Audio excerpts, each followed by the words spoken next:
ਕਲਾਮ ਬਾਬਾ ਬੁੱਲੇ ਸ਼ਾਹ। ਸੂਲੀ ਉੱਤੇ ਚੜਨਾ ਔਖਾ, ਸ਼ਾਮ ਸਵੇਰੇ ਮਰਨਾ ਔਖਾ। ਮੂੰਹ ਤੇ ਹਰ ਕੋਈ ਕਰ ਲੈਂਦਾ, ਯਾਰ ਦਿਲਾਂ ਵਿੱਚ ਕਰਨਾ ਔਖਾ। ਸ਼ਮਾ ਦਾ ਦੀਵਾਨਾ ਹਰ ਕੋਈ, ਵਾਂਗ ਪਤੰਗਾਂ ਸੜਨਾ ਔਖਾ।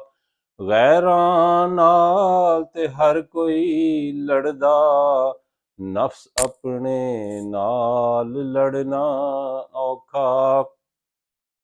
ਹਰ ਕੋਈ ਤਾਰੂ ਬਨ ਬੈਠਾ ਏ, ਇਸ਼ਕ ਸਮੁੰਦਰ ਤਰਨਾ ਔਖਾ।